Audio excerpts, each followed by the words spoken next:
Поставивме еден сет на штетни наративи, поголем број. Навистина дискусијата беше дали навистина треба толку да ги можеби детализираме штетните наративи што сакаме да ги следиме. И ги следиме и гледаме колку се употребуваат. И сепак се издвојуваат во овој 4-месечен веќе период, се издвојуваат 2, односно 4 од 5 штетни наративи, ќе ги кажам кои се. Она што најмногу го прават политичките партии, политичките субјекти во нашава земја е кога неосновано ја подриваат довербата во јавните институции. Велам неосновано, секако дека се што треба да се подрие ако нешто не чини и така натака, се е тоа дозволено во еден дискурс медиумски, односите со јавност, меѓутоа ако е тоа неосновано, вие не можете да тврдите дека некој ја злоупотребува службената должност, а при тоа да не кажете нели ни еден доказ за такво нешто. Тоа најчесто го прават за своите политички противници. Второто што прават е пристрасно селектирање.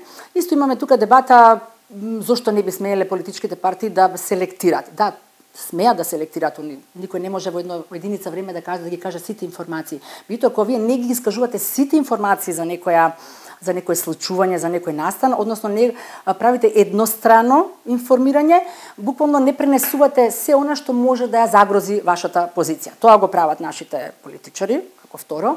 Како трето го прават, што исто многу би рекла страшно, со страшни негативни последици, кои напаѓаат личносно. Значи своите политички противници не го напаѓаат аргументот на противникот, не го напаѓаат ставот на противникот, го напаѓаат личноста. И многу навреди се ад хоминем. Дури имаме и демонизација на противникот со таа напади на лична основа кои што би се рекле во психологијата, на комуникациите се најстрашните, особено во конфликтни ситуации.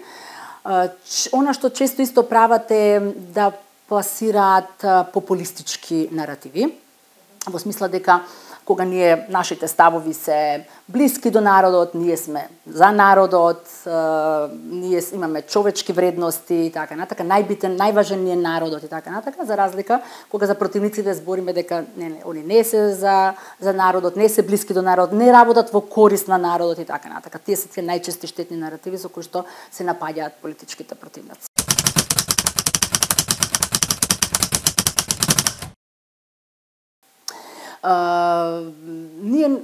Дезинформацијата не е еден од штетните, морам да кажам, од штетните наративи, ги мериме сите други штетни наративи. Дезинформацијата во суштина многу тешко се проверуваат, знаете, значи навистина би требало да поминем голем филтер да се докаже дека тоа е дезинформација.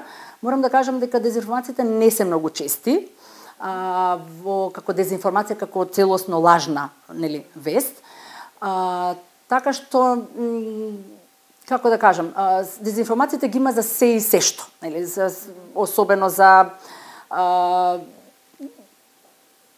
сите се во контекст кој што нешто прави, а што треба да прави и што не треба да прави, а што не прави, а би требало да прави, Цело време се во таков контекст.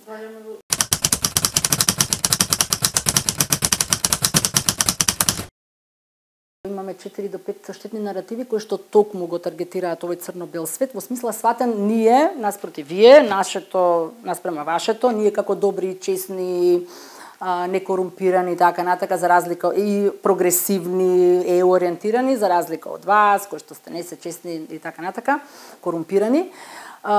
Следиме сексизам, следиме ксенофобија, следиме говор на омраза, следиме популизам, ние за народот, вие против народот. Значи ги следиме сите оние употреба на термини кои што ја подриваат